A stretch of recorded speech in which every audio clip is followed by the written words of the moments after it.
কি ব্যাপার 1500 কে?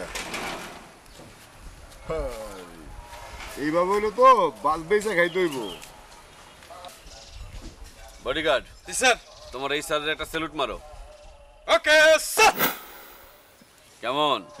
Hit hit. ব্যবসার অবস্থা কি? আর কইস না, আয়ের চাইতে ব্যয় বেশি। 17 নাম্বার গাড়ি চাক্কা পাঞ্চারে সারাদিন বসেছিল, কোনো আমদানি নাই। চুরি চামারি নাই তো? আরে না, আমি খোঁজ নিছি। চুরিধারি হইলে খালি কবি, বডিগার্ডে দিয়ে একদম রাম প্যাদানি দিয়ে দেবো। আমি রেডি স্যার। ঠিক আছে ঠিক আছে। হিসাবটা দে তো। একেবারে চকচকা হিসাব, যে টাকা রাখ।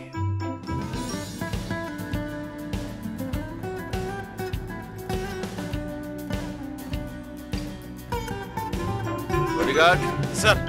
ডিউটি কেমন লাগতেছে? শ্রীরাম স্যার। স্যালুট দাও। Okay sir. বাপরে বাপ। বডিগার্ড একটা স্যালুট মারো তো। স্যার কি বলেন?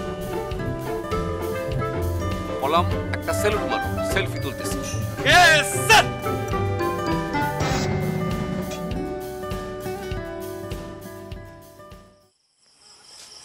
শোনো, জি স্যার। আজকে তো মোটামুটি ঘোরা হয়েছে, কালকে উত্তরপাড়ায় যাব। তুমি সকাল সকাল চলে আসবা। Okay sir. যাও। স্যার। শোনো, এখানে আসতে স্যালুট দেওয়ার অসুবিধা নাই, মানুষজনের সামনে খটাস করে স্যালুট মারবা। Okay sir. এই শোনো শোনো শোনো, তোমার স্যালুটটা আমার পছন্দ হয়েছে।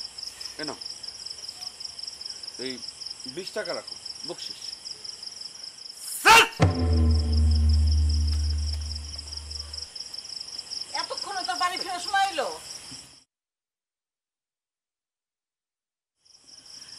কি কইছো আম্মা? আমার কথা শোনো নাই?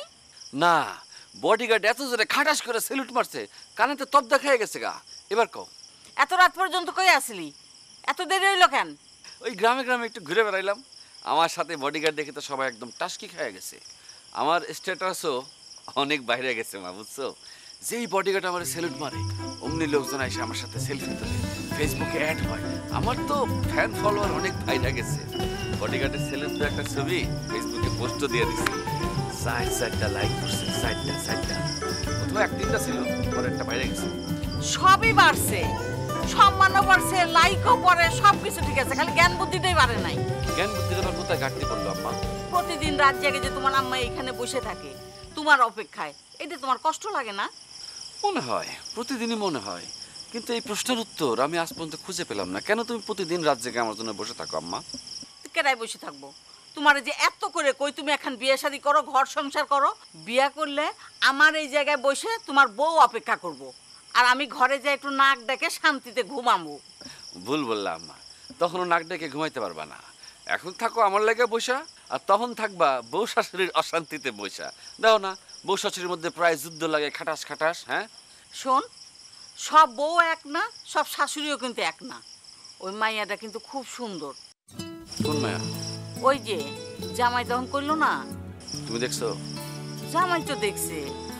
ওই পাগল ছাগলের কথা কোনো ঠিক ঠিকানা আছে? তাহলে তুই দেখ, তোর যদি পছন্দ না হয় তাহলে অন্য মায়া দেখবো। ওই বেজালের মধ্যে আমি নাই। বিয়ে তো আমি আসলে আমার জন্য করবো না, করবো তোমার জন্য। তোমার যদি পছন্দ হয় তুমি সবকিছু ঠিকঠাক করো। দায় দায়িত্ব কিন্তু কইলাম সব তোমার। তাহলে কি বিয়ের প্রস্তাব নিয়ে যাইবো? আলহামদুলিল্লাহ।